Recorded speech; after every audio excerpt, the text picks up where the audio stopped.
Hola, ¿cómo están? Mi nombre es Sandra Reggiani y voy a participar en este 11º Congreso Internacional de Teoría e Historia de las Artes en las 19ª Jornadas del CAIA, compartiéndoles Muerde Inframundo en el revistazo, alternancias entre el inframundo, el devenir zombie y los cuerpos deseantes. ¿En qué consiste Muerde Inframundo? ¿Y qué características tuvo el revistazo? Es de lo que vamos a empezar hablando. Muerde Inframundo es una obra coreográfica que Rea Bolich realiza para el Grupo de Experimentación en Artes del Movimiento. Este grupo está radicado en la Secretaría de Extensión y Bienestar Estudiantil del Departamento de Artes del Movimiento en la Universidad Nacional de las Artes, creado en el 2010, está constituido desde entonces por estudiantes y constituye un carácter experimental y formativo. Se propone generar dispositivos de experimentación escénica que aborden tanto la constitución de una obra como su reflexión estética y metodológica en el marco de la creación contemporánea, con su diversidad de espacios escénicos, performáticos y el desafío de diferentes contextos socioculturales. Este grupo, que dirijo, usualmente realiza, tiene una convocatoria de 4 proyectos, como mínimo de 4 artistas por año. Estos artistas pueden ser coreógrafos, pueden ser artistas y generar otro tipo de producciones, no necesariamente coreográficas, performáticas. La realización audiovisual y las conferencias performáticas fueron caudal de producción en estos años pandémicos. Volvamos al 2017. Rea Bolich es convocada a realizar una obra. Ella conforma Muerde Inframundo. Muerde Inframundo se estrena en junio de ese año en el Centro de Producción Audiovisual de la Universidad, en el barrio de La Boca. Esta obra es convocada por la gente de Aresia para participar de la primera acción que ellos realizan, performática en la calle. Aresia es la Asociación de Revistas Culturales Independientes en Argentina. Está constituida, como su nombre lo indica, por revistas culturales independientes de diferentes lugares del país. Tiene una vasta constitución en cantidad y en diversidad de regiones de procedencia de estas revistas. Ellos comienzan a funcionar en el 2012 y desde entonces nos invitan a participar de sus foros anuales en distintos tipos de actividades que siempre se hicieron al interior de diferentes espacios educativos, culturales. Hacia el 2017, junto con el foro, deciden organizar la caminata performática que denominan el revistazo, con la intención de visibilizar la problemática del sector y de la cultura en general.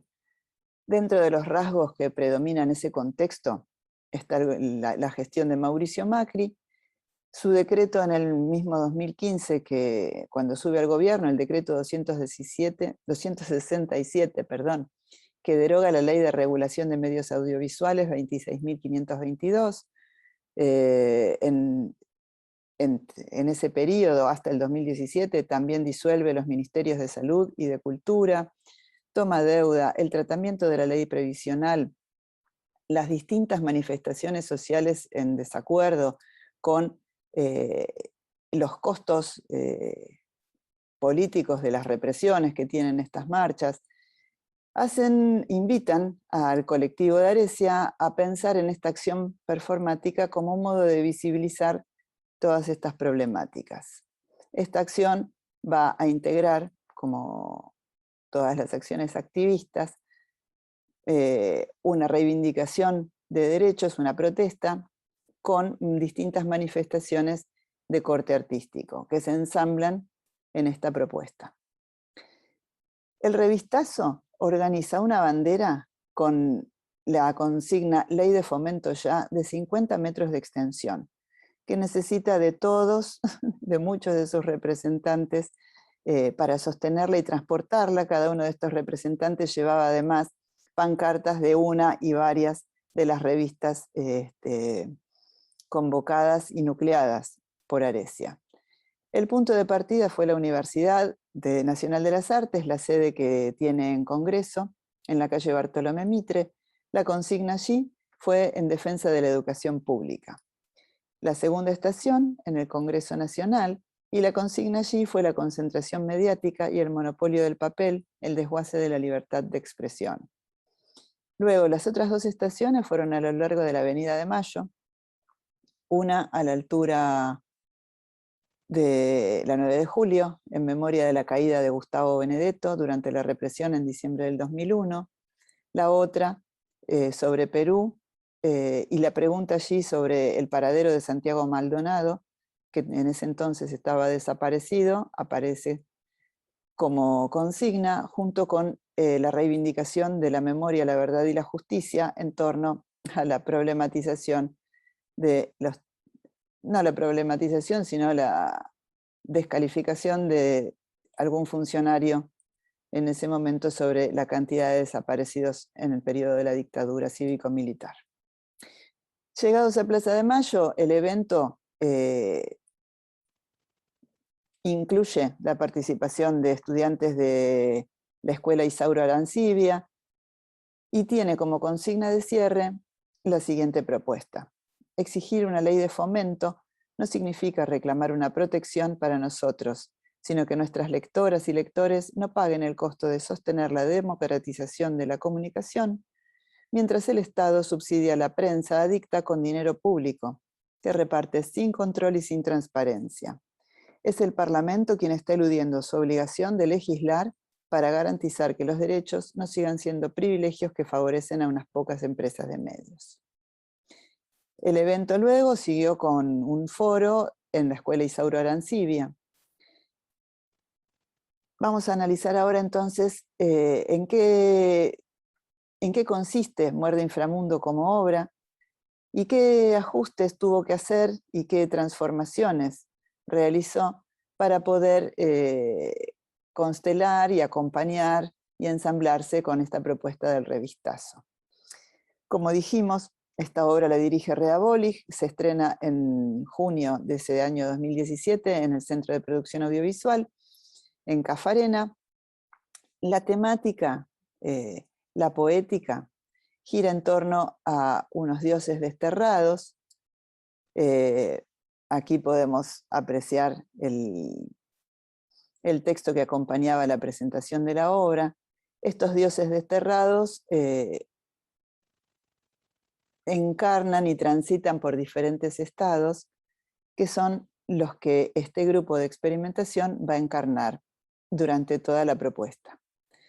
Es una propuesta de corte grupal que, si bien puede tener roles diferenciados, apuesta a un cuerpo grupal que se manifiesta y que encarna distintos estados. Aquí tenemos la ficha técnica con los datos de la coreografía, la iluminación, los integrantes en ese momento del grupo, la asistencia, quienes hicieron la música y quién hizo la fotografía. Volviendo a las características de la obra, no es una obra que puede haber tenido momentos singularizados en las personas, pero apuesta fuertemente a una construcción grupal. Y en ese cuerpo grupal, la poética de la danza Butô atraviesa la propuesta.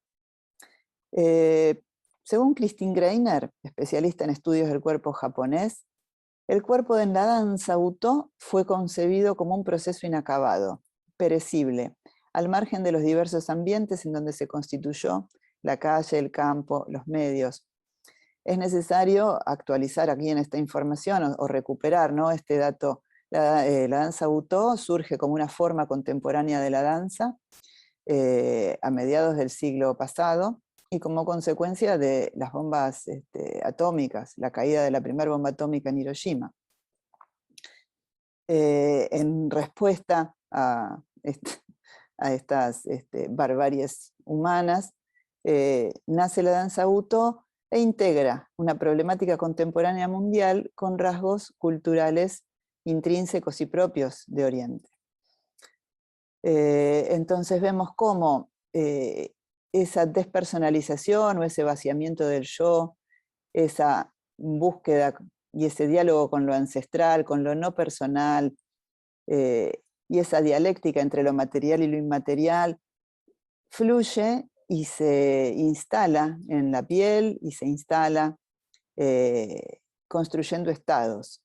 La presencia de la muerte, de lo cíclico, del proceso vital, es una referencia que explicitan distintos especialistas, sean artistas o investigadores.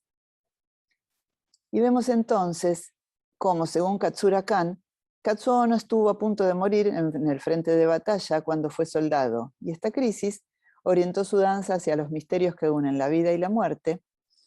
Así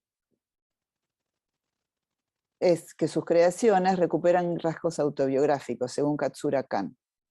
Recordemos que tanto Katsuo Ono como Ishikata son personas fundadoras, icónicas en la gesta y en el desarrollo de la danza Uto.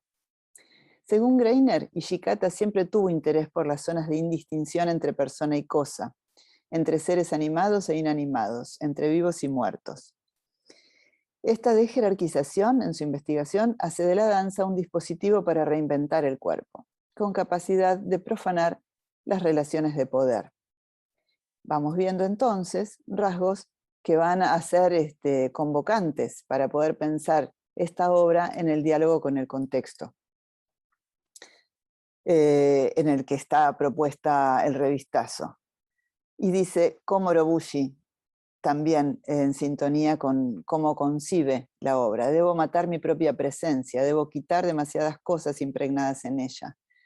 En toda la impronta de la danza Buto, la despersonalización y el ensamble de la persona con el universo, con las energías del mundo, con los distintos estados de la materia, forma parte de la poética y de la impronta que esta danza construye en la escena. Entonces, aquí compartimos distintas imágenes de la obra cuando es realizada como obra en el teatro. ¿Qué huellas de Muerde Inframundo aparecen en el revistazo? ¿Qué transformaciones necesita realizar Muerde Inframundo para habitar el revistazo? Entonces, ahí vemos, no sé si pueden visualizar, detrás de la pancarta, detrás de la bandera están las pancartas y el grupo adelante. Primero, necesitamos identificar cómo dar cuenta de esta obra. O sea, cuáles fueron los rasgos coreográficos, temáticos, las dinámicas, los rasgos que podían identificar esta obra, que no iba a ser, corporizada, interpretada en su totalidad. ¿Cómo hacer que estos rasgos y que estas temáticas de movimiento puedan entrar en diálogo con las características del contexto y del espacio? Desde la aridez del cemento, la suciedad de las veredas, la eliminación de la cuarta pared, y con la eliminación de la cuarta pared también la desaparición de la ambientación lumínica, sonora, que completan esta construcción armada. También la proximidad corporal, la convivencia con personas, objetos, animales, que todas estas características también sean vivables para quienes iban a encarnar la propuesta, que aun cuando son los mismos bailarines, porque se trató del mismo grupo que generó la obra en el escenario y después la llevó a la calle, ellos necesitaban estar cómodos con esta posibilidad. Si las características de la obra ya les quedaban cómodos, adaptar esta obra y ponerla en diálogo con este contexto era una realidad que había que construir. Y entonces la adecuación corporal, desde lo físico hasta lo poético, la adecuación de vestuario, la incorporación de calzado, porque la obra se realizaba descalzos y en un tapete, y necesitamos calzarla, adecuarla en temperatura y en nivel de exposición corporal, fueron de los aspectos que tuvimos en consideración para que encarne la calle. Y entonces el concepto de performance, que aparece en el nombre, ¿no? Caminata performática, se hace presente en esta propuesta. Una obra que tiene algunos rasgos performáticos en sí misma, porque no es una secuencia coreográfica de pasos, sino que es una construcción que encarna distintos momentos y estados, y cómo se llegan a esos estados y a esos momentos sucede de un modo único cada vez, que puede inclusive modificar cierta temática, cierta modalidad, cierta temporalidad.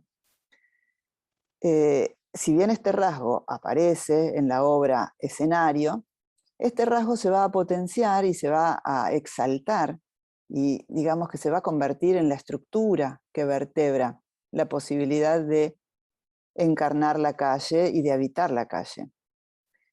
Por esa característica propia de la obra, en un sentido, y porque estos motivos dancísticos, coreográficos que nosotros elegimos, van a habitarse en una caminata que duró 1 hora y pico y que tuvo espacios estables, como este que estamos viendo en la imagen, y espacios de tránsito. Mucho tiempo de la caminata fue justamente caminar.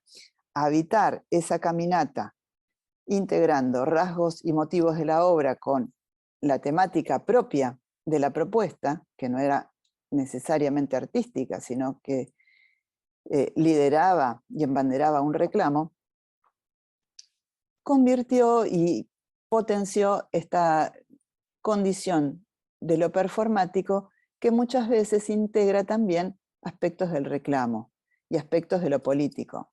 En ese sentido, Diana Taylor dice que la acción performática es la continuación de la política por otros medios, y que sin lugar a dudas el concepto de representación se desvanece en lo performático y emerge el concepto de presencia. Expósito dice que en el activismo artístico las acciones quedan subordinadas al marco en donde son leídas y que prevalece su cualidad y relación intersubjetiva, aspecto que fue evidente y notorio en esta experiencia que nosotros realizamos, con consecuencias directas que vamos a analizar en breve. El artista, dice Manuel Delgado, es entendido como activista, es decir, como generador de conocimientos, y lleva hasta las últimas consecuencias las lógicas de la performance artística, en tanto productora de sentido. En el revistazo, la presencia irrumpe como acontecer de la obra e interrumpe en ese acto cualquier posibilidad de representación. El primer impacto que esta acción performática tiene en la obra es que, por un lado, exalta los aspectos del cuerpo moderno. Si bien es una obra que nace en la concepción de lo performático en términos de representación, no es una representación, encarna una presencia, el cuerpo moderno se hace visible a través de esta acción performática porque nos actualiza la importancia que tuvo para su concepción la caja negra y todo el contexto de concepción moderna de obra, ¿sí? Y entonces, volvemos la filmina atrás, Boris Groys dice que después de la Revolución Francesa, el arte emergió como la muerte del diseño. Si antes de la Revolución Francesa la funcionalidad de las cosas, el diseño formaba parte de la importancia para el desarrollo del arte, la estetización aplicada al arte, afirma Groys, es una forma radical de muerte, mucho más que la tradicional iconoclasia. Y entonces vamos a ver cómo la autonomía del arte, en palabras de Peter Berger, es una valoración nacida en la modernidad que permite la muerte del arte en su vínculo con las herramientas primero, luego con la vitalidad y la trama sociocultural. Este vínculo con la vitalidad y la trama sociocultural es el que va a potenciar la acción performática. Luego afirma Peter Berger, la puja entre la inmortalidad y lo perentorio, la asepsia y lo contaminado en su contexto, la eternidad y lo efímero quedan abiertas a partir de las vanguardias. Van a ser las vanguardias las que recuperen esta importancia de la contextualización y de la vitalidad en la obra como importantes para que sea obra. Y entonces, en esta actualización del concepto moderno de cuerpo, dicen Peter y Christa Berger que diferentes modos de trazar un yo fuerte, fundidas en vastas interpretaciones de lo universal, absoluto, sagrado, son andamiadas en una construcción que no acepta grises.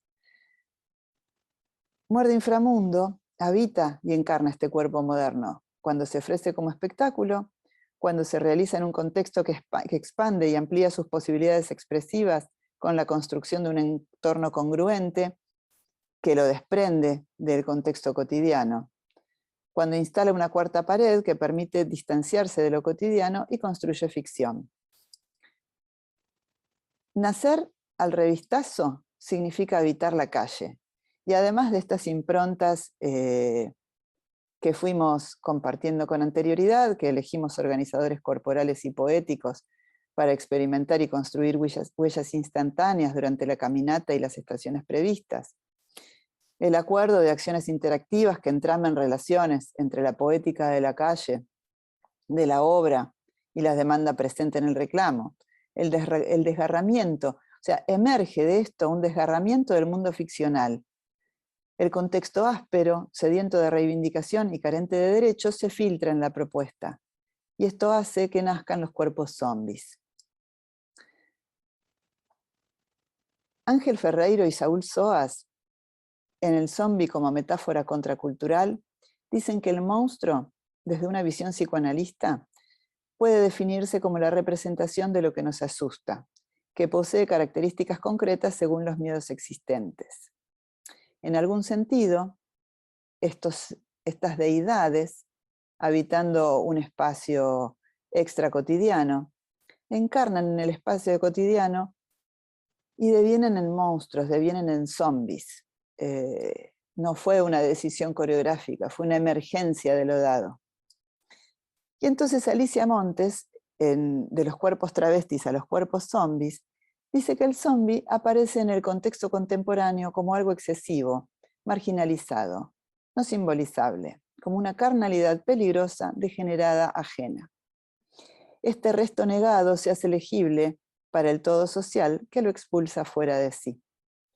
En algún sentido, estos zombies no dejan de traer y de figurar esta realidad encarnada en la calle que nosotros podemos apreciar a cotidiano, con la gente que vive en la calle, que come de la calle y que está por fuera de toda la estructura social, laboral y de derechos.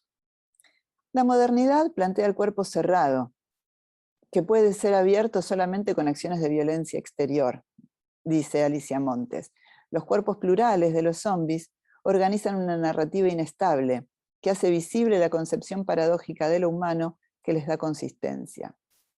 La carne desgarrada, obligada a hablar del discurso del otro y por eso silenciada, se convierte en página en blanco en la que se inscribe el dominio y la crueldad de un régimen escópico que la vuelve una cosa más entre las cosas, o el escenario de un espectáculo que la reduce a la animalidad.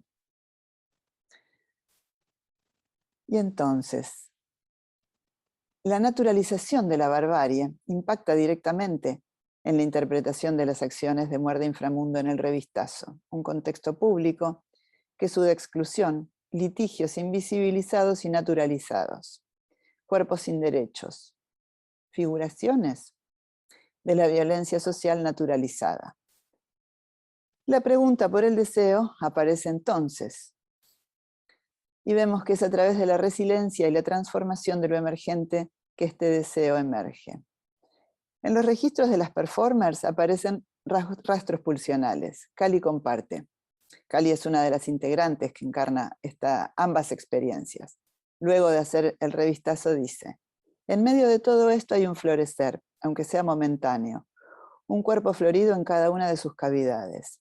La belleza estaba presente en cada aspecto por el hecho de ser nombrado, la belleza de haber sido develado. Alicia Montes aprecia respecto de las producciones contemporáneas que en tanto construyen y deconstruyen estos imaginarios sociales y vuelven visibles y pensables a través del dispositivo artístico en su condición de significantes flotantes, relacionales y tensionados por el disenso, el binarismo, yo-otro, que los soporta, hacen posible esta transformación, el surgimiento del tú. dice ella. Muerde Inframundo en el revistazo, entonces, aparece como una manifestación de cruce, de encuentro y de yuxtaposición entre el arte y la política. Toma la calle al movilizar en simultáneo intereses políticos y artísticos. Deconstruye la funcionalidad de la calle diseñada para transitar. Activa la protesta a través de expresiones artísticas. Problematiza el lugar y la función del arte en el contexto contemporáneo. Y encarna la transformación de las figuraciones del cuerpo. A modo de conclusión, me pareció oportuno compartir este texto que Lucía Eva González Chiappe, integrante del grupo de experimentación, pudo realizar luego de haber materializado la experiencia. Dice así: salimos las guerreras, comprimidas, del suelo de todos los días, con los materiales de las fuerzas. Nos esperaban, desconocidos y desconocidas. Nos seguían porque les seguíamos. Fueron las palabras de nuestros cuerpos. Nombraron lo que ya sabemos, en los lugares donde sabemos. Pasaron, pasan y pasaron, cosas que no todos se enteran o se olvidan, o es más fácil hacer como que no pasaran, que ya no pasan, que nunca pasaron. Dieron voz y papel, peso y tinta, impresiones que nos movían. El nudo de la angustia no se ató, porque había infinitos caminos por donde transmutar, transpirar el tóner, y tantas carnes en las cuales leer e imprimir la urgencia de la pluralidad de voces. Intervención, transitar lo múltiple en la replicación. Muchas gracias. Y compartiremos luego las preguntas que surjan de esta propuesta. Nos vemos.